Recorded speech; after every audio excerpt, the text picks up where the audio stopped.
चलिए आज बात करते हैं एक ऐसी कहानी की जिसने एक देश की पॉलिटिक्स को पूरी तरह से हिलाकर रख दिया। ये कहानी है नेपाल के बालेन शाह की।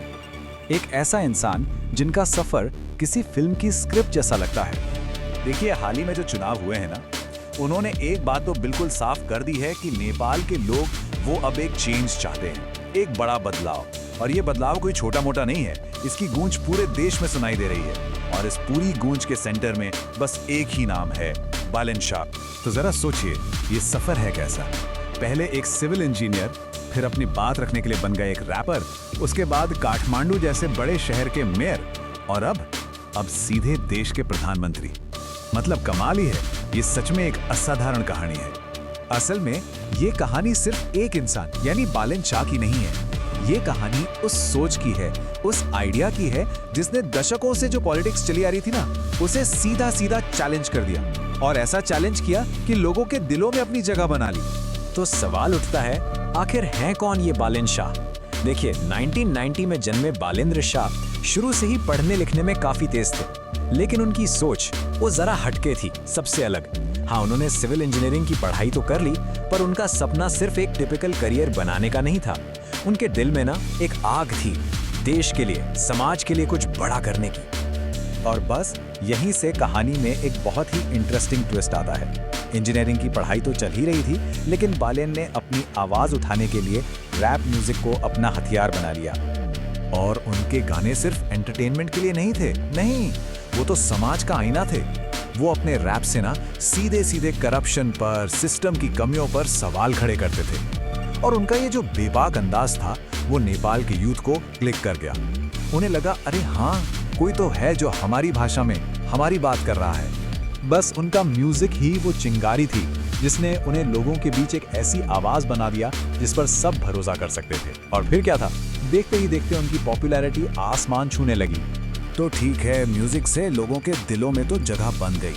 अब बारी थी असली मैदान में उतरने की, पॉलिटिक्स के मैदान में। और उन्होंने शुरुआत भी किसी छोटी मोटी चीज से नहीं की, बल्कि सबसे बड़े चैलेंज से की, काठमांडू का मेयर इलेक्शन।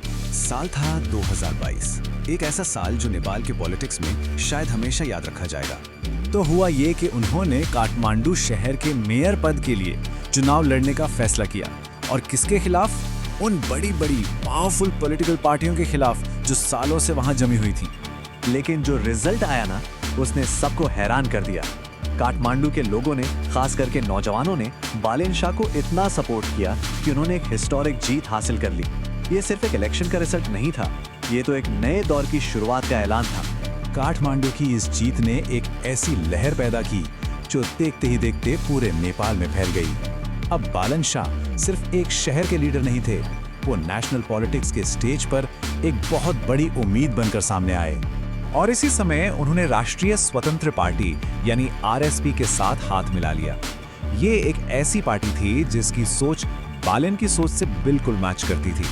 मतलब यंग एनर्जी, ट्रांसपेरेंट गवर्नेंस और करप्शन पर जीरो टॉलरेंस। और ये जो नया गठबंधन बना ना, ये नेपाल की पॉलिटिक्स में एक बहुत बड़ी पावर बनकर उठा। एक ऐसी पावर जो पुराने सारे समीकरणों को चैलेंज कर रही थी और लोगों को एक नया, एक फ्रेश ऑप्शन दे रही थी। और फिर आया वो लम्हा नेशनल इलेक्शंस का, जब पूरे देश को ये तय करना था कि उनका भविष्य क्या होगा। नेपाल के लोगों ने एक बार फिर, और इस बार तो पहले से भी कहीं ज्यादा जोरदार तरीके से, बदलाव के लिए वोट किया। जो चुनावी नतीजे आए, उन्होंने तो सबको हिलाकर रख दिया। बालेन शाह और उनकी पार्टी को इतना जबरदस्त सपोर्ट मिला कि वो सरकार बनाने की पोजीशन में आ गए। ये सिर्फ एक जीत नहीं थी, ये एक पॉलिटिकल अर्थक्वेक था जिसने पुरानी पार्टियों की नींव तक हिला दी।